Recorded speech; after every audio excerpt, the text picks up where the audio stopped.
আমাকে কিছু খেতে দিবে? আমি আজকে সারাদিন না খাওয়া। আমি খুবই ক্ষুধার্ত। আমার পেটে অনেক ক্ষুধা। জিটি ইসলামিক কার্টুন, ইসলাম, আদব শিক্ষা ও নৈতিকতা সমৃদ্ধ।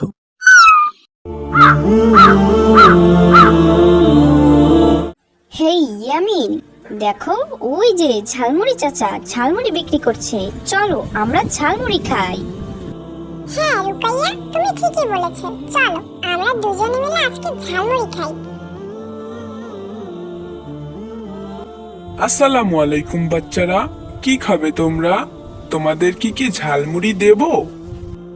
হ্যাঁ চাচা, আমাদেরকে 10 টাকার দুইটি ঝালমুড়ি দিন। আজকে বেশ মজা করে ঝালমুড়ি খাবো, কি বলো রুকাইয়া? হ্যাঁ হ্যাঁ, ঠিকই বলেছ। তোমাদেরকে আজ মজা করে ঝালমুড়ি আমি মাখিয়ে দেব। আজকে খেলে সারা জীবন মনে থাকবে। ভাইয়া, আপু, আমাকে কিছু খেতে দিবে?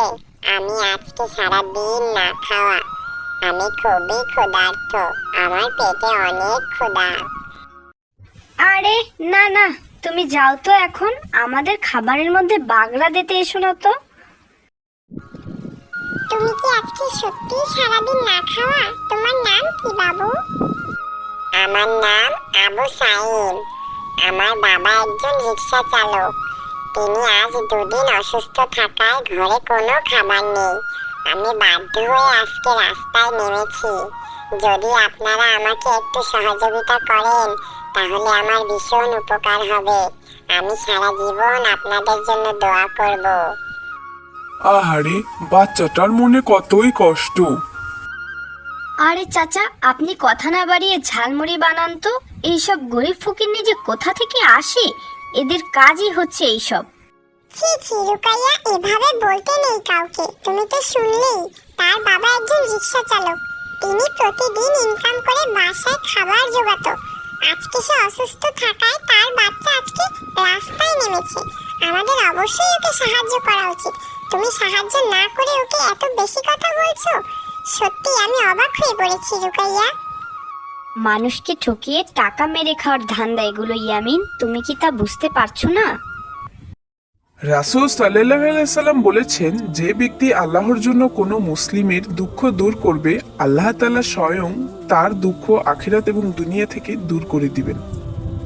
শোনো রুকাইয়া, সহিহ বুখারী শরীফে বলা হয়েছে, যে ব্যক্তি অন্যের উপকারে লিপ্ত থাকবে, মহান আল্লাহ তাআলা তার উপকার করবে। আমি আমার ভুল বুঝতে পেরেছি ঝালমুড়ি চাচা এবং ইয়ামিন, আমি সত্যিই দুঃখিত। আমাকে ক্ষমা করে দাও ভাই। আর চাচা, আপনি আমাদেরকে আরো একটু ঝালমুড়ি বাড়িয়ে দিন। আমি আপনাকে আরো একটু টাকা বাড়িয়ে দিব। আরে না না, আজকে আমি তোমাদের একজনের কাছ থেকেও একটি ঝালমুড়ির টাকাও নেব না। কারণ আজকে আমি তোমাদের বিবেক বুদ্ধি দেখে সত্যি আনন্দিত এবং তোমাদের উৎসাহিত করতে আমি আজকে কোনো টাকাই নেব না। তোমরা এই অল্প বয়সেও যে মানুষকে সহযোগিতা করা শিখে গিয়েছো, এটাই অনেক। আল্লাহ তোমাদের উত্তম পুরস্কার দান করুক। কি করব কিছুই যে বুঝতে পারছি না। আরে, ওইখানে রহিম দাঁড়িয়ে আছে না? দেখি তো গিয়ে, একা একা নদীর পাড়ে দাঁড়িয়ে কি করছে ও?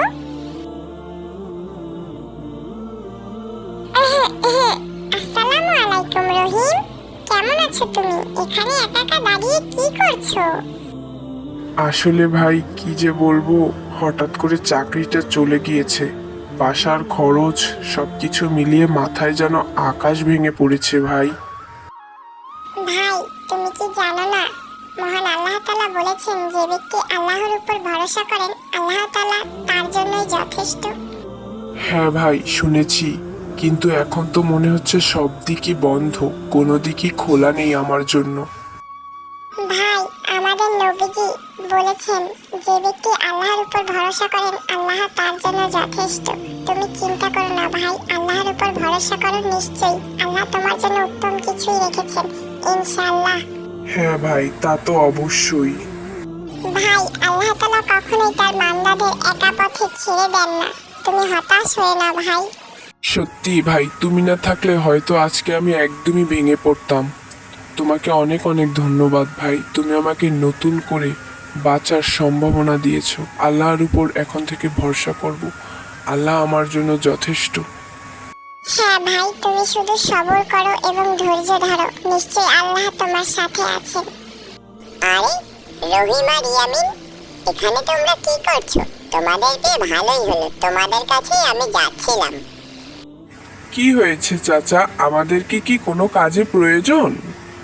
আরে হ্যাঁ, তোমাদেরই তো প্রয়োজন। ওই যে পুবপাড়ায় একটা নতুন গার্মেন্টস হয়েছে, ওখানে কিছু লোক নেবে। তোমরা চাইলে ওখানে পার্ট টাইম জব করতে পারো, ভালো ভালো সিট খালি আছে। আমি বললেই তোমাদের ওখানে তারা ব্যবস্থা করে দেবে। আলহামদুলিল্লাহ চাচা, এ তো বেশ ভালো খবর। আপনি এক্ষুনি ব্যবস্থা করুন, আমরা ওখানে চাকরি করব।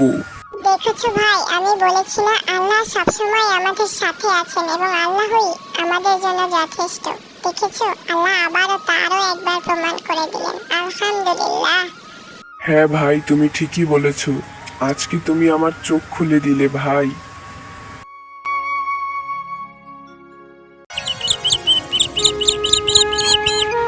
ইয়ামিন, তাড়াতাড়ি রেডি হয়ে নাও বাবা, তোমার স্কুলে দেরি হয়ে যাবে তো।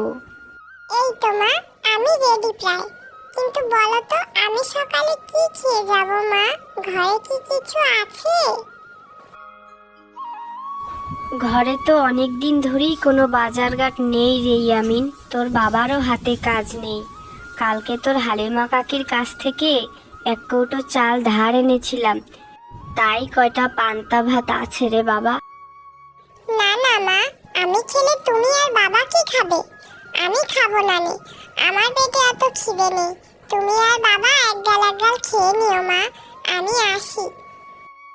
আরে না রে, আমরা তো বড় মানুষ, আমাদের না খেলেও দিন চলবে। তুই ছোট মানুষ, স্কুলে যেয়ে পড়াশোনা করিস, কত কষ্ট হয় তোর। তুই খেয়ে যা বাবা। ইয়ামিন, ও ইয়ামিনের মা, ঘরে আছো? এই তো আমরা। কি গো, কোনো কাজ টাজ পেলে? এরকম হলে তো দিন আর চলবো না। না গো ইয়ামিনের মা, কোনো কাজ পাইলাম না। কি যে হইব, আরে গরিবের জীবন। তোমরা কোনো চিন্তা করো না মা। বাবা, তুমি কষ্ট পেও না, আল্লাহ ঠিক একদিন কোনো না কোনো ব্যবস্থা করে দিবেন। আর আমি তো পড়াশোনা করছি, ইনশাআল্লাহ আমি একদিন অনেক বড় হব, অনেক বড় চাকরি করব। তখন আর তোমাদের কোনো কষ্ট থাকবে না। তোমরা শুধু আমার জন্য একটু দোয়া করো মা। দেখেছো ইয়ামিনের মা, তোমার ইয়ামিন কত বড় হয়ে গেছে, তোমার ইয়ামিন কত কিছু বোঝে। আলহামদুলিল্লাহ, আল্লাহ আমাকে এত ভালো একটি সন্তান দান করেছেন যে আমার কষ্ট বোঝে। আমি এর থেকে আর বেশি কিছু চাই না আল্লাহ, তোমার কাছে লক্ষ কোটি শুকরিয়া।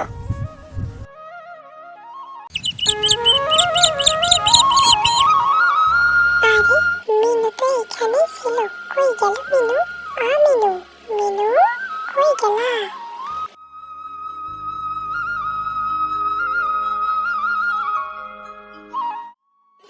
কই, মাঠেও তো দেখতেছি না আমার মিনুরে।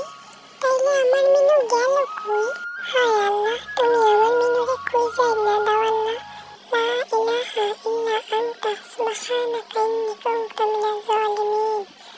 হায় আল্লাহ, তুমি আমার মিনুরে বাইর করে দাও, কই গেছে আমার মিনু? সঙ্গী বলতে তো একমাত্র মিনুই আমার সঙ্গী। আল্লাহ, তুমি ওরে আমার কাছে ফিরিয়ে দাও।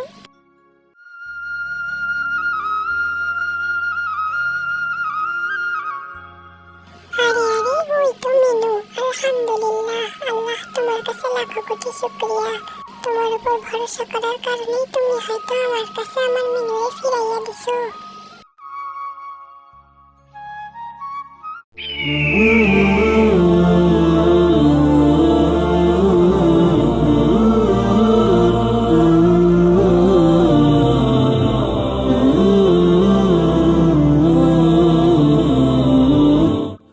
দেখতে দেখতে আমরা প্রায় এই গ্রামেরও শেষ মাথায় চলে এসেছি, আলহামদুলিল্লাহ।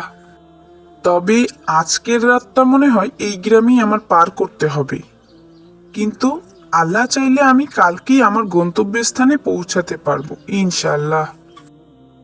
এই শেষ বিকেলেই একটি নিরিবিলি স্থানে উটটিকে বেঁধে রেখে যদি আশ্রয় নিতে পারতাম, তাহলে কাল খুব ভোরেই ঘুম থেকে উঠে আমি রওনা দিতে পারতাম।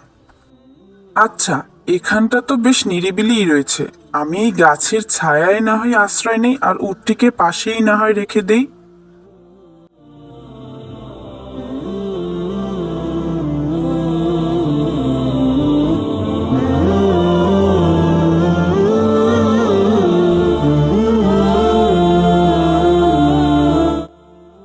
ইয়া আল্লাহ, এ আমার কি সর্বনাশ হলো! আমার উঠি কোথায় চলে গেল? নাকি কেউ নিয়ে গেল? ইয়া আল্লাহ, এ তুমি আমায় কি পরীক্ষায় ফেললে? না, আমি আমার আল্লাহকে ভুলে যেতে পারি না। তিনি যদি চান তাহলে আমি আমার উটকে অবশ্যই ফিরে পাবো। হে আল্লাহ, আমি আমার সাধ্যমতো চেষ্টা করছি, তুমি যদি চাও তাহলে অবশ্যই আমি আমার উটকে ফিরে পেতে পারি। এখন সবই তোমার হাতে, আমি শুধুমাত্র তোমারই ভরসায় রয়েছি।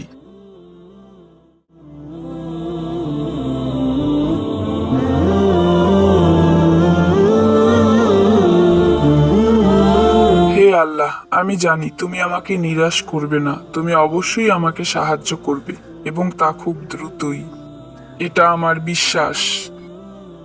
আরে, এই তো আমার উট, আলহামদুলিল্লাহ। ইয়া আল্লাহ, তোমার কাছে কি বলে আমি শুকরিয়া আদায় করব? আরে ভাই, এটি তোমার উট? আমি এই উটটি অনেক দূরে ঘুরে বেড়াতে দেখলাম। আমার মনে হলো এটা কারো উট হারিয়ে গিয়েছে, তাই সাথে নিয়ে ঘুরছিলাম। যদি কারো দেখা পাই তো ভালোই হলো, তোমার দেখা আমি পেয়ে গেলাম ভাই, আল্লাহর কাছে অশেষ শুকরিয়া। আল্লাহ তোমাকে এর উত্তম প্রতিদান দিন ভাই, তোমাকে অনেক অনেক শুকরিয়া ভাই। আল্লাহ, তুমি কতই না দয়ালু, তুমি কখনোই কাউকে নিরাশ করো না যদি কেউ তোমার উপর ভরসা করে। যে আল্লাহর উপর ভরসা করে তার জন্য আল্লাহই যথেষ্ট, তুমি আবারও তা প্রমাণ করে দিলে আল্লাহ।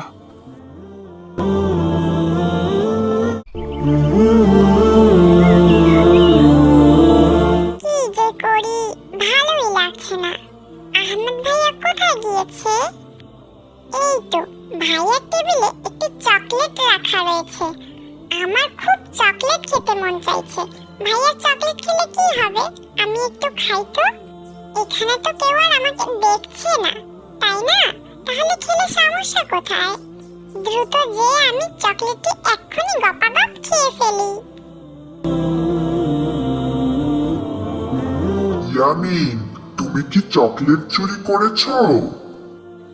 না, মানে আমি আসলে চুরি করিনি। আমি তো শুধুমাত্র একটু ভাইয়েরটা নিয়েছিলাম। এটা তো আর কেউ দেখেনি, কিন্তু তুমি কিভাবে জানলে? কিন্তু ইয়ামিন, মহান আল্লাহ তাআলা তো সব দেখেন। তিনি অন্ধকার, আলো, রাত, দিন সব সময় আমাদের সাথে থাকেন এবং তিনি সবকিছুই পর্যবেক্ষণ করেন। তা কি তুমি ভুলে গিয়েছো? আমার ভুল হয়ে গিয়েছে বাদশা গাছ বন্ধু, তুমি আমাকে ক্ষমা করে দাও। আমি তো ভালো ছেলে হতে চাই। এ কি ইয়ামিন, তুমি এখানে একা একা দাঁড়িয়ে কি করছো? কিছু করছি না, আসলে ভাইয়া হয়েছে কি, আমি না তোমার কাছে না জিজ্ঞাসা করে তোমার টেবিলে রাখা চকলেটটি খেয়ে ফেলেছি। আমি সত্যিই দুঃখিত। আল্লাহ তাআলা আমাকে দেখছিলেন। ইয়ামিন, তুমি যে নিজের ভুল বুঝতে পেরে সত্যিটা বলছো, এটা অনেক বড় একটি সাহসের কাজ। আল্লাহ সৎ মানুষকে ভালোবাসেন। আজ থেকে আমি প্রতিজ্ঞা করলাম যে আমি সব সময় সৎ পথে থাকব, কারণ আমি জানি আল্লাহ তাআলা সবকিছু দেখেন এবং সবকিছুই শোনেন, তিনি সবকিছুই পর্যবেক্ষণ করেন।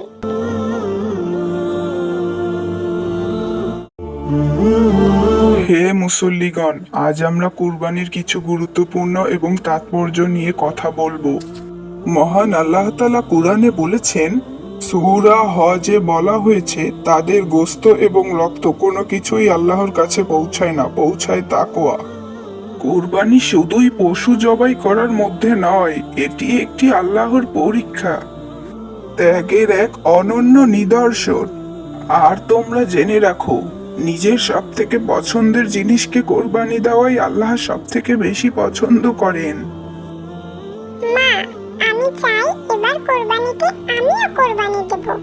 আমি যে একটি মুরগি পালি, সেই মুরগিটি দিয়ে আমি এবার কোরবানি দেব।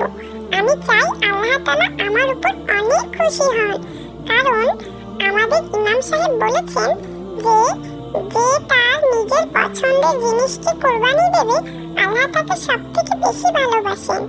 আমিও আল্লাহর ভালোবাসা পেতে চাই মা। মাশাআল্লাহ ইয়ামিন, তুমি তো অনেক ছোট, কিন্তু তোমার চিন্তা ভাবনা আসলেই অনেক বড়। তুমি নিজের পছন্দের মুরগিকে আল্লাহর জন্য ত্যাগ করতে চেয়েছো, আল্লাহর উদ্দেশ্যে কোরবানি দিতে চেয়েছো। আল্লাহ তো এমন মন মানসিকতাই ভালোবাসেন। আল্লাহ সব থেকে বেশি পছন্দ করে যখন কেউ তার জন্য নিজের পছন্দের জিনিসকে ত্যাগ করে। বাবা ইয়ামিন, আল্লাহ তোমাকে অনেক বড় করুন এবং তোমার এই নিয়ত কবুল করুক। আমিন।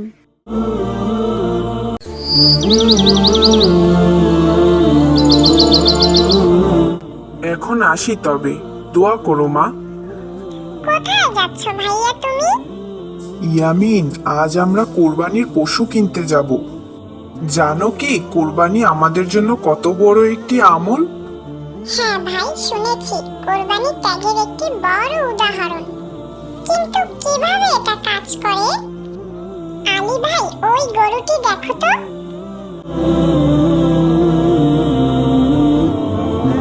মনে হয় আল্লাহর পথে ত্যাগ করতে হলে এরকম একটি গরুই দরকার।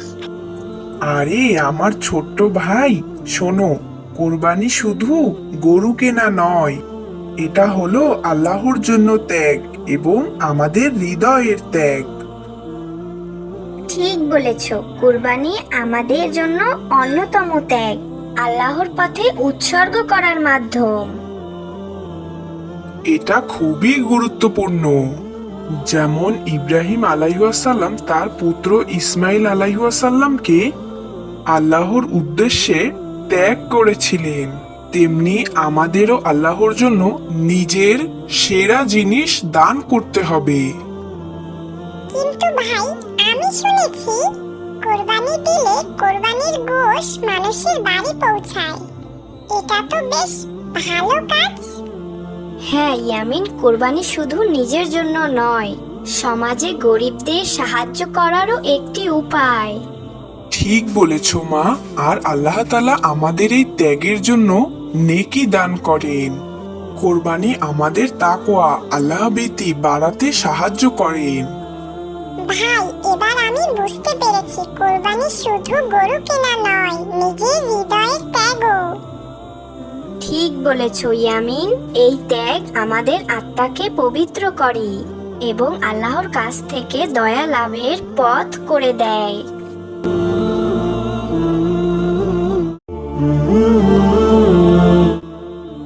আচ্ছা মা, আর কত দূর বাড়ি যেতে? এই তো বাবা, চলে এসেছি প্রায়। আচ্ছা মা, তুমি কি জানো আকবর চাচা এবার হজ করতে যাচ্ছে, আর হজ করলে নাকি অনেক নেকি পাওয়া যায় মা? তুমি কি জানো এই হজ সম্পর্কে? হ্যাঁ ইয়ামিন, হজ আমাদের পবিত্র ইসলামের একটি গুরুত্বপূর্ণ স্তম্ভ।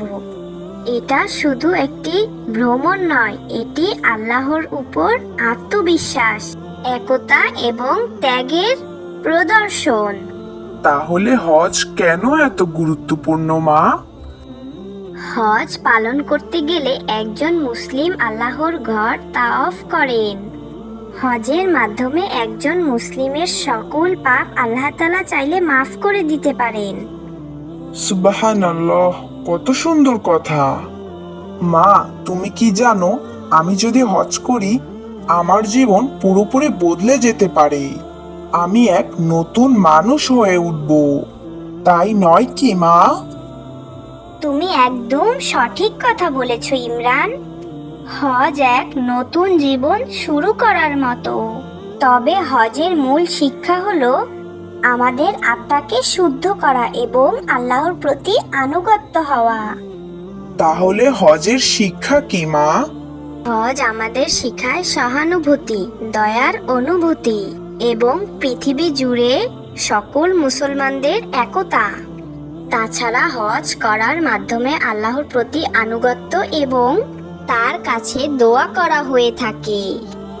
তাহলে মা আমি বড় হয়ে হজ পালন করতে চাই। ইনশাআল্লাহ, আল্লাহ চাইলে আমরা একদিন সবাই হজ পালন করতে পারবো বাবা। হজ আমাদের ভালো কাজের জন্য এক নতুন শুরু, আর এটা আমাদের আত্মাকে শুদ্ধ করে তোলে। এখন যাই, চলো বাবা।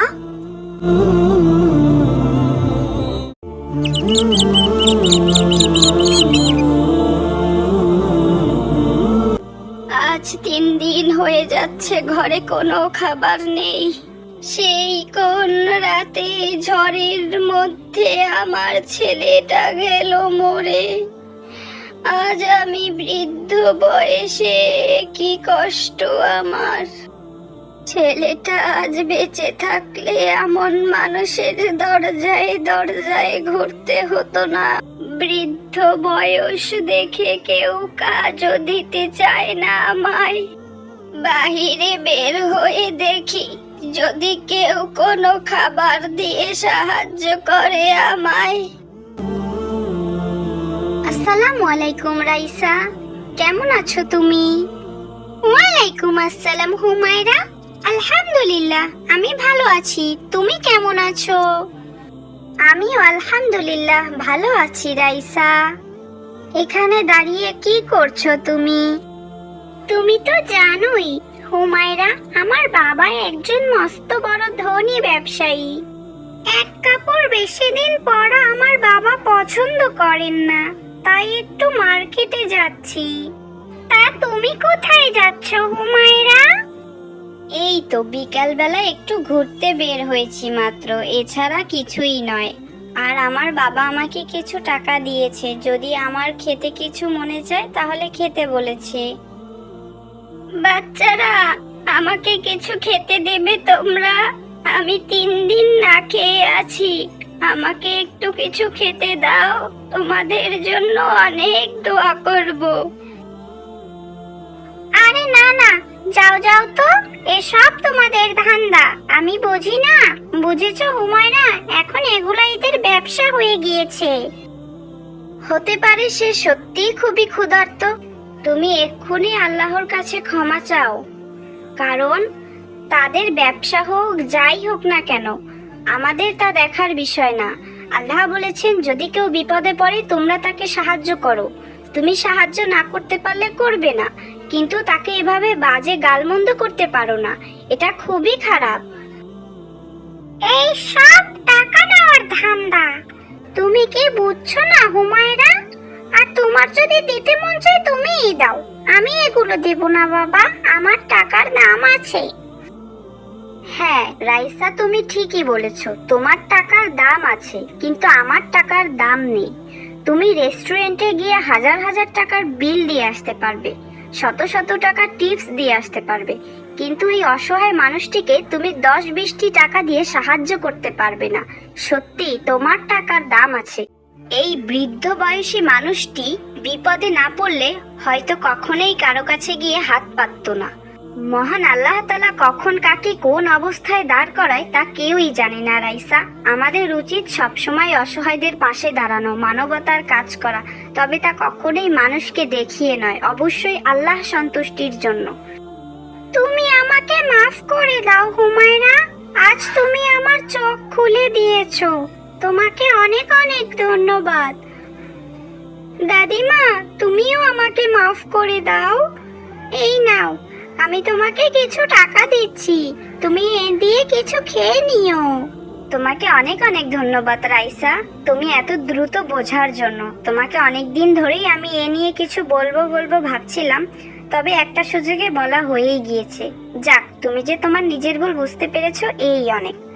আর দাদিমা, এই নাও, তোমাকে আমিও কিছু টাকা দিচ্ছি, তুমি এ দিয়ে কিছু খেয়ে নিও, আর আমাদের জন্য অবশ্যই দোয়া করবে।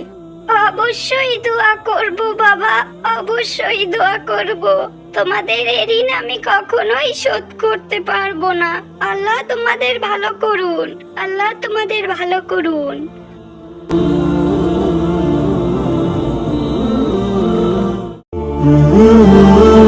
আরে আরে, কই গেলি রে?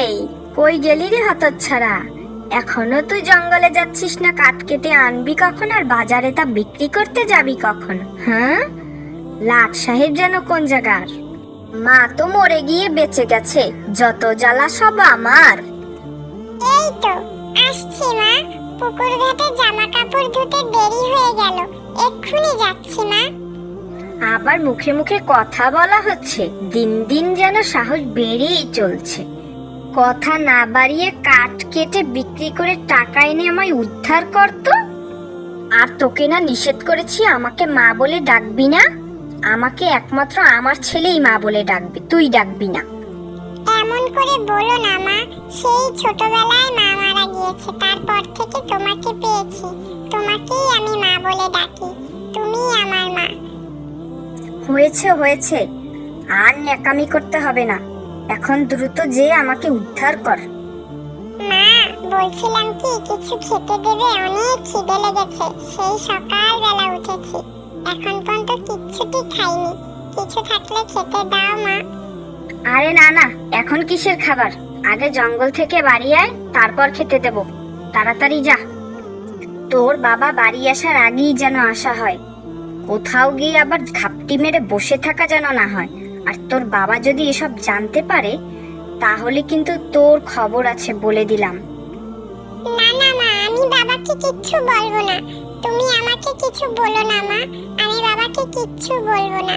আমি এখন যাই মা, আমি তাড়াতাড়ি ফিরে আসবো।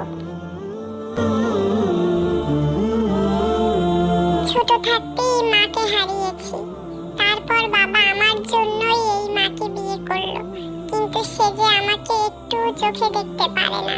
সে তার ছেলেকেই ভালোবাসে, কিন্তু আমাকে একটু ভালোবাসে না, খেতে দেয় না, আমার সাথে কত অত্যাচার করে। আমি আর সইতে পারছি না আল্লাহ, তুমি আমাকে ধৈর্য দাও।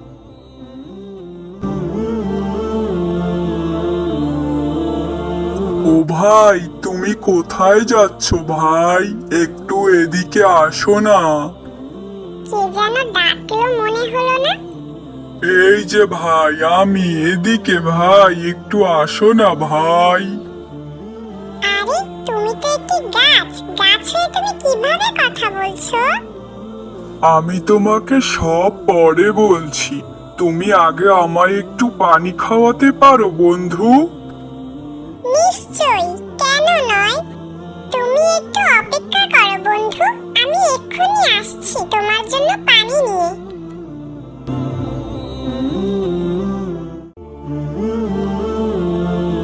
এই তো এখানে একটি পুকুর আছে, এখান থেকে আমি দেখি আমার গাছ বন্ধুর জন্য একটু পানি নিয়ে যাই।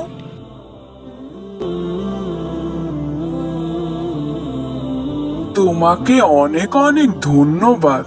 তোমার নাম কি বন্ধু? আমার নাম বিনিয়ামিন। বন্ধু, আজকে আর কোনো কথা নয়, আমার এক্ষুনি যেতে হবে, আমার অনেক দেরি হয়ে গিয়েছে। ও, তুমি সেই বিনিয়ামিন, তোমাকে তো আমি চিনি, তোমার সব কথা আমি জানি। কি বলছো বন্ধু, তুমি আমার সব কথা কিভাবে জানো? প্রকৃতি বন্ধু, প্রকৃতি তোমার সব কষ্টের কথা জানে, আর আমিও তো প্রকৃতিরই একজন। আজকে পানির তৃষ্ণার কারণে তোমার সাথে আমার দেখা এবং কথা হয়ে গেল বন্ধু। তুমি আসলেই অনেক ভালো একজন মানুষ, কিন্তু তোমার সৎমা তোমাকে অনেক অত্যাচার করে, আমি তা জানি বন্ধু। তুমি কিচ্ছু চিন্তা করো না বন্ধু, মহান আল্লাহ তাআলা একদিন সব ঠিক করে দেবেন ইনশাআল্লাহ। তাই যেন হয় বন্ধু, তুমি আমার জন্য দোয়া করো। আমি আজ আসি, আবার দেখা হবে।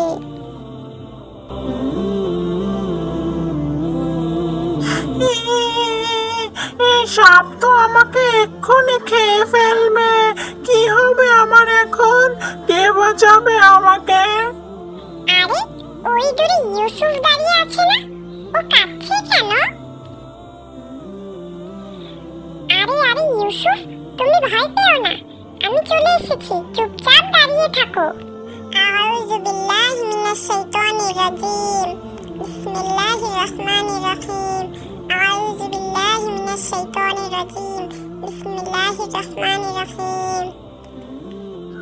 আজকে তুমি ছিলে বলে বেঁচে গেলাম ভাইয়া, তোমাকে অনেক অনেক ধন্যবাদ। সবই আল্লাহ তাআলার ইচ্ছা ইউসুফ, তুমি ভয় পেও না, চলো এখন আমরা বাড়ি যাই। এতক্ষণে তোর আসার সময় হইল ইয়ামিন? এতক্ষণ কই ছিলি? আজকে তোর খবর আছে। দাঁড়াও মা, ভাইয়াকে কিছু বলো না। আজকে জানো, ভাইয়ার জন্য আমি বেঁচে গিয়েছি।